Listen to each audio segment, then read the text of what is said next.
Wa auratur rajuli utawi auratnya laki-laki. Ma iku tubuh. Auratnya laki-laki itu ma itu tubuh baina surratihi kang ing dalem antarane busarnya rojul wa rukbatihi dan lututnya rojul. Nah, ini auratnya laki-laki. Jadi sebenarnya cukup, yang penting tertutupi antara busar dan lutut itu cukup, cuman kurang adab, kurang berakhlak. Nah, apalagi kita sholat, kita suan pun ya kan, suan ke ustadz, ke kiai, ke guru, masa cukup dengan pakai celana ya kan, nggak pakai baju, cukup celana ya kan. Kira-kira sopan apa tidak? Tidak sopan. Paham ya? Yes. Lah tadi itu penjelasan terkait dengan kewajiban laki-laki atau perbedaan laki-laki pada waktu sholat. Nah, sekarang wal mar'atu utawi wong wadon. Sekarang masalah perempuan. Tadummu ba'daha ila ba'din. Tadummu iku mengumpulkan sopo mar'ah. Tadummu iku mengumpulkan sopo mar'ah.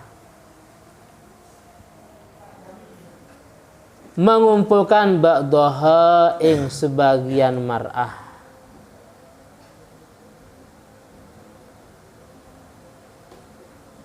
Ba'daha ing sebagian mar'ah ila ba'din maring sebagian yang lain. Kalau tadi laki-laki pada waktu ruku dan sujud dengan cara merenggangkan. Tapi kalau perempuan tidak. Tapi dengan cara rapat. Wah, seperti ini. Paham ya? Tadumuh mengumpulkan. Dijelaskan fatal siku batnaha bifakhdaiha. Oleh karena itu perutnya ini nempel kepada dua pahanya. Fi ruku'iha wa sujudiha, pada waktu ruku dan sujud. Benar ya? Hah, benar perempuan? Benar ya? Ketika ruku dan sujud perutnya itu nempel ke kedua pahanya. Kalau tadi yang laki-laki diangkat perutnya, ya, perutnya diangkat. Mau praktek Nabil?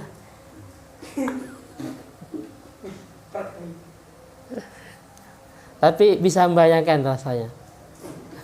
Kalau statusnya rasa perempuan ya kan, tadumu fatalsiku batnaha, maka menempelkan batnaha pada perutnya, anfakhdaiha pada kedua pahanya. Nah, paham ya? Ini cuma sekadar masalah afdhaliyah, masalah keutamaannya. Lainnya wa takhfidu sautaha bihadratir rijal al ajanib. Nah, ini wa takhfidu dan pelan ya kan, dan pelan sopo mar'ah sautaha, apa bahasanya, suaranya mar'ah, suaranya dipelankan. Nah, dipelankan suaranya bihadratir rijal pada waktu sholatnya, bihadratir rijali, di depan laki-laki al ajanibi yang bukan mahramnya. Saya ulangi lagi, ini kalau memang statusnya sendirian. Tapi kalau memang jemaah, berjemaah, ya dikeraskan. Imamnya mengeraskan. Masa berjemaah imamnya nggak mengeraskan, tetap mengeraskan. Paham ya? Tetap mengeraskan. Sekiranya bisa didengar oleh jemaah yang lain.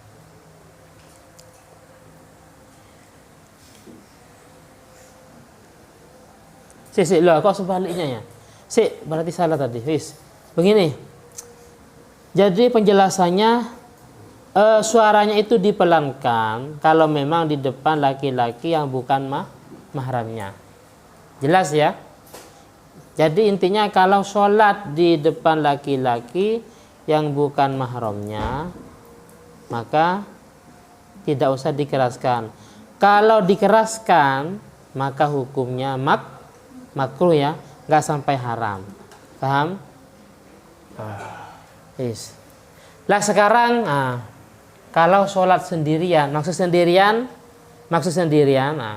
di sini fa'in sholat munfaridatan anhum, maksudnya sendirian, kalau memang tidak ada laki-laki yang bukan mahramnya. Bagaimana jaharat dikeraskan? Sholat maghrib, sholat isya, sholat subuh. Besok liburan ya, sholat di rumahnya sendirian. Sholat maghrib, isya atau subuh ya dikeraskan. Paham ya? Kenapa? Karena sendirian.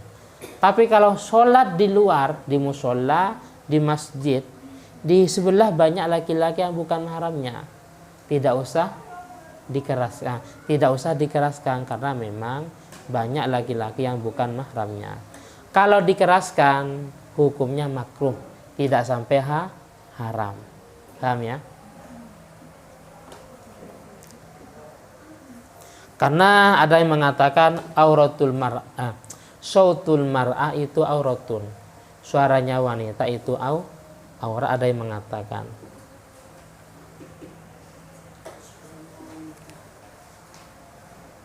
Kita kembali pada penjelasan awal, itu kalau memang dikhawatirkan fitnah ya kan.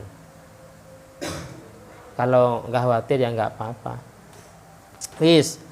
Tadi terkait dengan suara ini sudah ada perbedaan. Sekarang kalau lupa, wa idza nabah lan nalaikani menimpa atau mekenani menimpa ha ing mar'ah. Yang dimaksud lupa ya, opo sayun opo suwici-wici. Artinya ketika wanita yang sholat itu lupa, fi sholati ing dalam sholat mongko sofakot, mongko bertepuk tangan.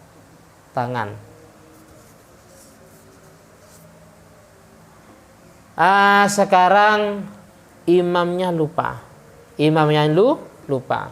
Maka karena makmumnya perempuan, maka cara mengingatkan yaitu dengan cara bertepuk tangan.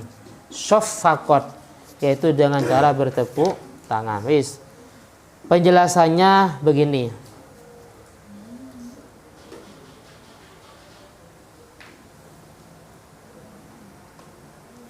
Di sini wala yadur tasfik wa inkasura wa tawala haisuka nabi qadil hajah. Kalau memang dibutuhkan, bertepuk tangan sampai berapa kali itu enggak apa-apa, tidak sampai membatalkan sholat. Kalau memang dibutuhkan, artinya apa? Dengan satu kali tepukan, imam tetap. Akhirnya yang kedua dan ketiga dan seterusnya itu enggak apa-apa. Yang penting jangan sampai ada tujuan biqasdi tala'ub, tujuan mainan. Kalau mainan maunya prak sampai berapa kalinya, padahal imam sudah sadar masih tepuk tangan, maka itu membatalkan sholat. Mungkin karena sudah kebiasaan latihan hadro ya kan, latihan darbud dufuf, bagian banjari atau yang lainnya.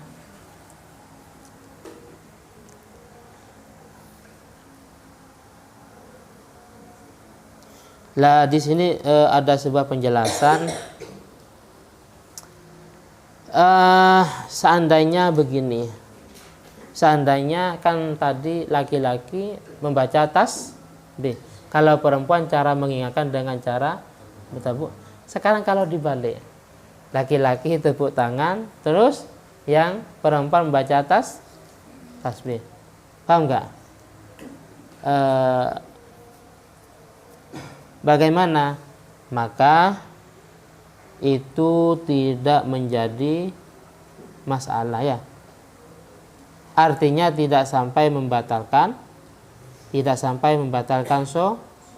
sholat.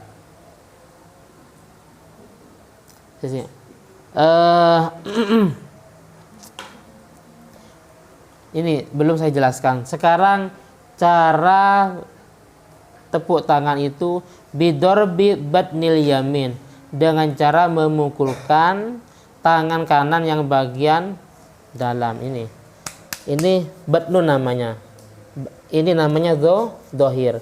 Sehingga ketika ada laki-laki punya minat baik mau melamar perempuan, kan dianjurkan melihat wajah dengan kedua telapak tangan, baik bagian luar dan bagian dalam. Jadi ininya dilihat, juga dilihat. Ini namanya zohir, telapak tangan bagian luar, paham ya? Ini namanya batnun, telapak tangan bagian dalam. Nah sekarang cara tasfik, cara tepuk tangan dalam masalah mengingatkan imam yang lupa umpamanya, yaitu bidorbi batnil yamin, dengan cara memukulkan tangan kanan yang bagian batnan, bagian dalam, dipukulkan ala dohri shimal, kepada tangan kiri yang bagian luar. Paham nggak? Berarti prakteknya bagaimana? Nah, prakteknya bukan begini ya, tapi yang batnil yamin, nah, bagian kanan bagian dalam dipukulkan kepada kiri bagian luar umpamanya. Paham ya?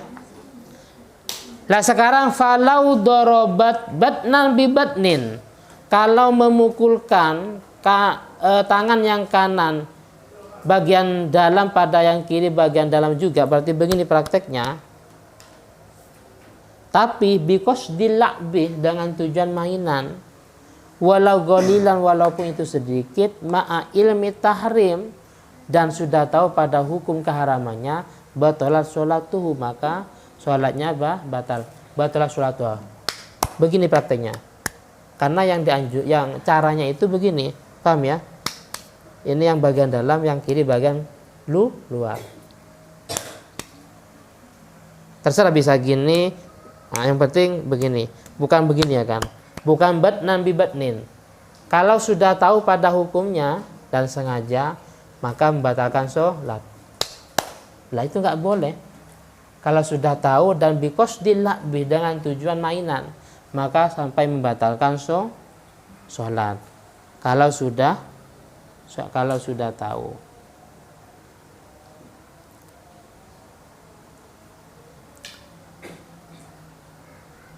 Atau gini, wa kadza darbu dhahril yamin ala batni shimal.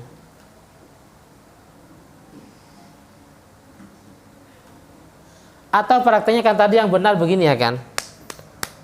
Atau prakteknya begini sebaliknya, yang bagian dalam itu tangan yang kiri dipukulkan kepada bagian luar tangan yang kanan. Enggak apa-apa. Yang enggak boleh batnan bi batnin. Paham ya? Jadi prakteknya begini. Atau yang enggak boleh, di sini ada bahasa wakada aksuh, begitu juga sebaliknya. Itu tata cara mengingatkan imam yang sedang lupa bagi perempuan. Ini banyak penjelasannya. Lah tadi itu yang membatalkan kalau memang qasdul la'bi seperti ini. Kalau sampai ada tujuan mainan. Kalau nggak sampai ke sana, nggak ada qasdul la'bi, maka di sini ada bahasa tidak sampai membatalkan. Falau lam taqsid al-la'ba lam tabtul sholatu wa yajri dzalika fi baqiyatil kafiyat.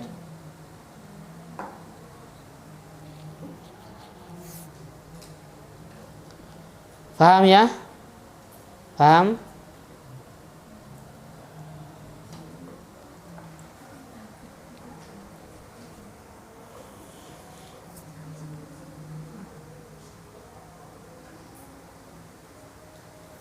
Wis. Selanjutnya wa jami'u badanil hurra, utawi semua anggota badannya wanita yang merdeka. Utawi sakabehane anggota badannya wanita yang merdeka itu auratun, itu aurat. Ini semuanya merdeka, nggak ada budak ya. Sekarang semuanya merdeka, nggak ada budak. Jadi semua anggota tubuhnya itu aurat. Illa wajah, kecuali wajahnya hurrah. Kecuali wajahnya, wa kaffaiha, dan kedua telapak tangannya hurrah. Jadi ketika sholat semuanya harus ditutup kecuali wajah dengan kedua telapak tangannya. Paham ya? Wajah jelas. Karena kedua telapak tangannya maka diusahakan memakai mukennah yang apa? Mukennah yang sambung ya. Gak boleh yang potongan, apalagi potongan pakai kaos pendek. Allah, nah, paham ya? Nah, walaupun semuanya yang sholat semuanya perempuan, gak ada yang laki-laki, tetap membatalkan sholatnya, paham ya? Jadi kalau memang di kelas 2 ini ada yang memakai mukennah yang potongan, nah diusahakan mukennahnya apa? Sambung atau potongan?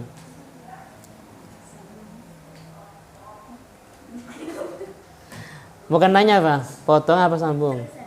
Terusan. Hah? Potongan? Potongan? Terusan. Nah, jadi kalau memang ada nggak apa-apa ya kan. Sewaktu aku kalau orang tuanya ke pondok nyambangin ya kan, diusahakan tukar. Paham ya?